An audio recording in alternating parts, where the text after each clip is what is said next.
मुझे भी कुछ खिलौने बना कर दोगे क्या? तुम्हें मैं चॉकलेट दूंगा। यूं कहा। तब राहुल, अंकल आपको कौन सा खिलौना चाहिए मुझे बताइए। स्कूल से आने के बाद इतने छोटे छोटे खिलौने, इसमें तो सिर्फ लिलीपुट बैठ सकते हैं ना, मामूली लोग नहीं बैठ पाएंगे। जिम्बो, अरे भाई तुझे एक बात बतानी है, मुझे बचपन से ऐसे खिलौनों के साथ खेलने का खूब मन था। बस यूं ही मेरे लिए ये समझो कि मैं भी एक लिलीपुट हूँ, प्लीज बना कर दो रे। कहने से राहुल ठीक है। ऐसे हफ्ता बीतने के बाद जिम्बो को राहुल खिलौने बनाकर दिया। उसे देखकर मन में जिम्बो, हाँ, ये खिलौना बहुत अच्छे हैं। इन्हें वो लिलीपुट को देकर उनका दिया हुआ कीमती रत्न को ज्यादा दाम पर बेच सकता हूँ। इस बच्चे को तो 2 चॉकलेट दे दिया तो बस है, ये भी खुश। अब से इसके टैलेंट के भरोसे वो लिलीपुट से जितना हो सके उतना हड़प लेना है। यूं सोचकर उन्हें लेकर जंगल में मौजूद लिलीपुट के पास जाकर लिलीपुट के राजा को दिया। उन्हें देखकर लिलीपुट राजा बहुत खुश हुआ। फिर जिम्बो से लिलीपुट राजा, अरे गिम्बो, अब तक ऐसे ठीक ठाक बेकार चीजें लेकर आते थे, अब क्या है ऐसे नंबर 1 वस्तु लेकर आए हो। Very good very good. उस दिन से जिम्बो राहुल को चॉकलेट्स देकर अलग अलग प्रकार के मिनी व्हीकल्स वस्तु सब तैयार करके उन्हें लिलीपुट को देकर उनके दिए कीमती रत्नों को लेता था। ऐसे कुछ दिन बीत गए।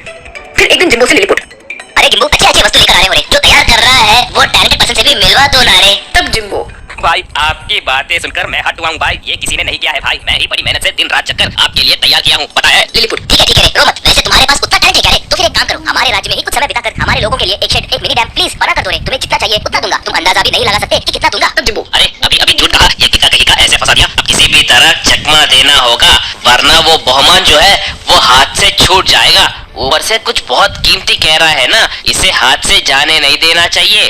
कहकर लिलीपुट से जिम्बो, भाई आप कुछ मत समझिए, मुझे एक अर्जेंट काम है, गांव जाना है, लेकिन आपके लिए बस एक थोड़ा बहुत टैलेंटेड बच्चे को तैयार किया हूँ, उससे आपको जो चाहिए वो पास रहकर कराओ भाई, वो भी अच्छा ही करता है। यूं कहने से लिलीपुट राजा ठीक है कहा। जिम्बो फिर राहुल के माता पिता से बात करके राहुल को लिलीपुट लोगों से परिचय करवाया।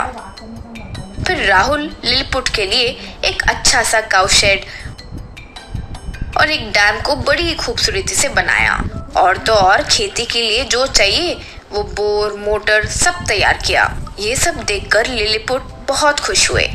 फिर लिलीपुट से जिम्बो, भाई आप सब खुश हो ना, अब वो कीमती चीज देने से हम दोनों चलते हैं भाई, ये बच्चे को जाते जाते 2 चॉकलेट्स खरीद कर देता हूँ। तब लिलीपुट, वो नहीं रे, तुम्हें तो गाँव जाना था, लेकिन इतनी देर से रखवाली करने वाले कुत्ते की तरह इस बच्चे के इर्द गिर्द घूम रहे हो, यानी पूरा टैलेंट इस बच्चे का है, लेकिन इसे 2 चॉकलेट देकर तुम धनवान बनते जा रहे हो। शर्म नहीं आती ऐसे किसी के टैलेंट को चुराने में?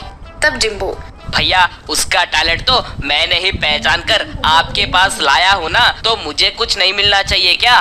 तब लिलीपुट, अरे तुमने पहचाना तो फिर मेरे पूछने पर तो तुम्हें सच बताना चाहिए था ना रे, मुझे क्यों झूठ बोले। इसलिए तुम्हें ये पत्थर और राहुल को ये कीमती हीरे दे रहा हूँ। एक और बात, बीच रास्ते में हीरे है ये सोचकर कुछ उल्टा सीधा सोचा, और अगर उस पर नजर डाले तो मेरे बारे में जानते हो ना, यहाँ मंत्र पढ़ूंगा तो तुम्हारे घर से तुम हिल जाओगे, समझे?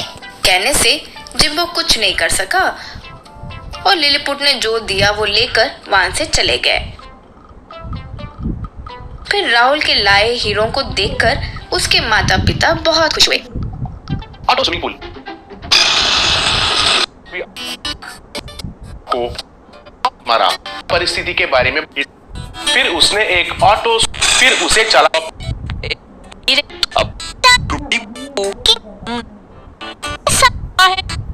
आज ऐसे बाहर आई, तुम ईंटों से क्या क्या बना सकते हो बनाओ।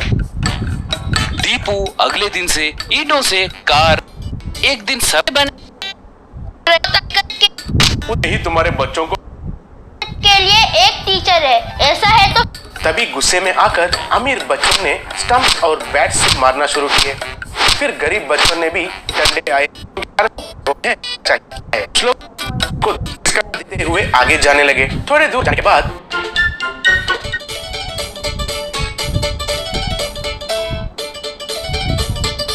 आखिर में और हवा भरकर बेचता हूँ।